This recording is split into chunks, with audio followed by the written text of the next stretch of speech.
So you've worked with a lot of young students, and I'm curious what the idea in their minds of what it's like out in the real world is versus what the real world is like in terms of whether they were the two best writers in the whole class. Well, I think, you know, when I teach a class at UCLA or in my private workshops, there's all these people that just want to be professional writers. They have no idea what it's like to be a professional writer. And I don't think you ever know until you do it.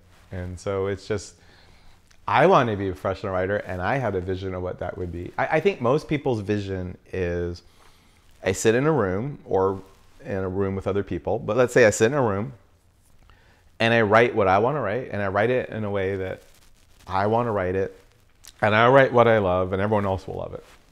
It don't work that way.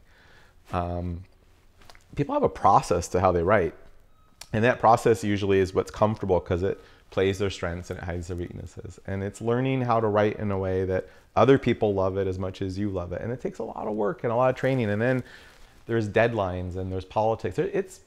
There's a lot that goes into having a writing career beyond just the writing. I mean, the reality was, like, you have two careers. You have the writing, you know, you have to create the content, but then there's the career management and the meetings and the marketing and always be looking for your other job. There's a lot that goes into it. But at the same time, I mean, to get paid and to be able to make a living playing with characters and playing with stories and doing something that, especially if it's creatively fulfilling and you get paid for it, you know, for people who do it right and train themselves the right way, they literally do something that they would do for free.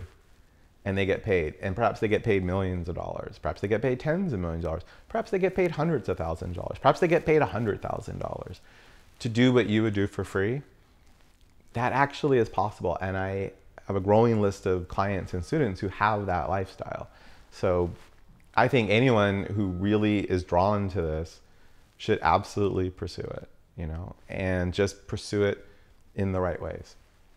Can we talk about, though, the beginning stages of their career where a lot of it's going to rest on discipline and being your own taskmaster? And I think it's easy when you think, okay, I have to, you know, get back to this person's email on, do I have this finished and finished? But when in the beginning, there's going to be a lot of time alone. There's going to be a lot of time being your own taskmaster, and how difficult that is. Yeah, so it is really difficult in the beginning, and a lot of writers have this fantasy or this illusion, and I did, and I was wrong, is that, you know, you're working and you're making money and you're trying to write and you're so busy and writing so hard and God, when you sell something and when you get hired, then you can quit your day job and you can quit this and you can just write, and oh, what a luxury that would be because you're so time starved. But when you first when I first broke in the business, you know, I had 2 months to write the script for Metropolis.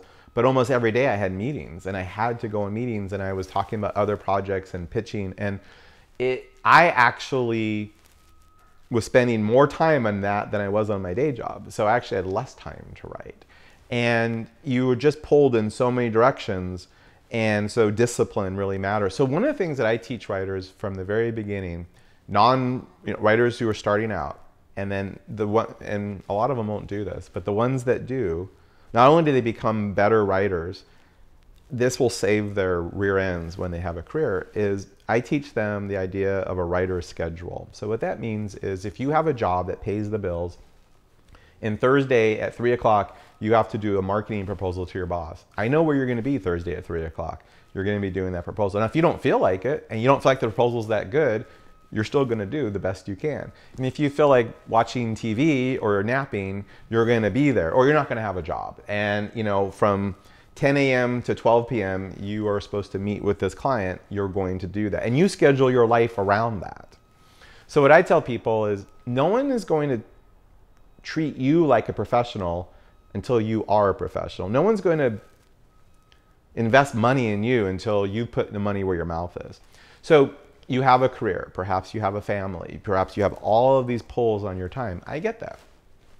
Every Sunday night, you're going to create a writer's schedule for the next week. And maybe you can only write 45 minutes a day, ideally an hour or 2 hours. Let's say 90 minutes a day. You will block out that writing time, be it at 7:30 in the morning, be it at 6 o'clock, whatever it is, for every day for that week. Now, if you've blocked out Thursday from 7:30 to 8:30 is your writing time. I know where you're going to be at 7:30. You're going to be writing.